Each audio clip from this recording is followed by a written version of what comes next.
Les sujets du jour de la revue fiduciaire. Premier sujet de notre JT.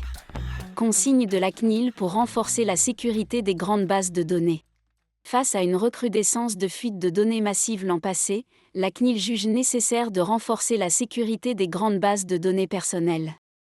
À cet effet, elle a publié le 30 avril dernier une série de mesures essentielles.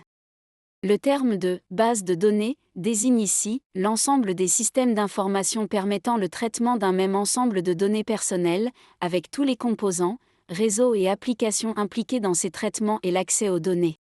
Quant à l'expression « grande base de données », elle renvoie aux bases qui contiennent les données de plusieurs millions de personnes. Première des mesures mises en avant, la sécurisation des accès externes aux systèmes d'information via une authentification multifacteur. La CNIL a précisé qu'elle renforcera ses contrôles dès 2026, afin de s'assurer de la mise en place de ce dispositif pour les grandes bases de données, sous peine de sanctions. La deuxième mesure édictée par la CNIL consiste à journaliser, analyser et fixer des limites sur les flux de données qui transitent sur le système d'information. Il faut également considérer l'humain comme un acteur de la sécurité et donc organiser des sensibilisations régulières adaptées aux profils d'utilisateurs tels que collaborateurs, développeurs, dirigeants, sous-traitants. Enfin, il faut encadrer la sécurité des données avec les sous-traitants, ce qui se matérialise par la conclusion d'un contrat de sous-traitance précisant la durée et le périmètre de la sous-traitance, sa finalité, les instructions de traitement documentées, l'encadrement en cas de recours à un sous-traitant ultérieur, et la notification immédiate de toute violation de données. Deuxième sujet de notre JT. Pacte Dutreil.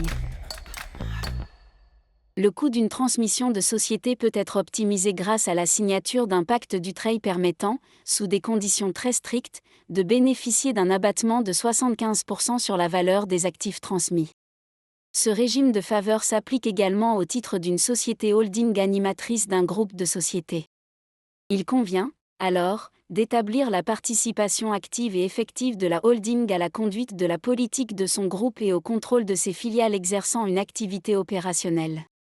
Deux décisions récentes, concernant des époux ayant transmis la nue propriété d'actions d'une SAS à leurs enfants, illustrent l'importance d'une telle preuve au moyen de tout document tel que les pactes d'associés, les conventions d'animation, les comptes rendus de comités stratégiques périodiques, etc. Troisième sujet de notre JT. Projet de loi sur l'emploi des seniors et le dialogue social.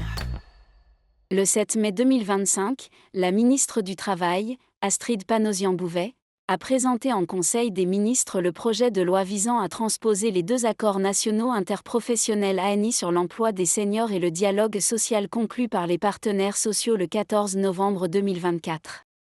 Ce texte, dont l'examen au Parlement débutera le 4 juin prochain au Sénat, prévoit notamment les mesures suivantes. Les branches professionnelles, ainsi que les entreprises et groupes d'entreprises d'au moins 300 salariés dotés d'au moins une section syndicale représentative, auraient l'obligation de négocier sur l'emploi des salariés expérimentés ou salariés seniors au moins tous les 4 ans.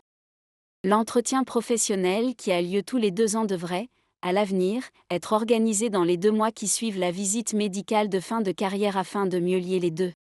L'entretien professionnel intervenant dans les 2 années précédant le 60e anniversaire du salarié aborderait, outre les sujets habituels, les conditions de maintien dans l'emploi et les possibilités d'aménagement de fin de carrière temps partiel, retraite progressive, etc.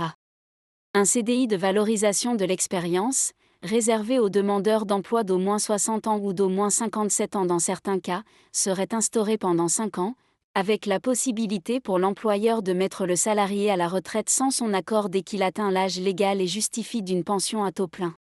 Un accord collectif pourrait prévoir la possibilité d'affecter l'indemnité de départ à la retraite du salarié en fin de carrière au maintien total ou partiel de sa rémunération en cas de passage à temps partiel.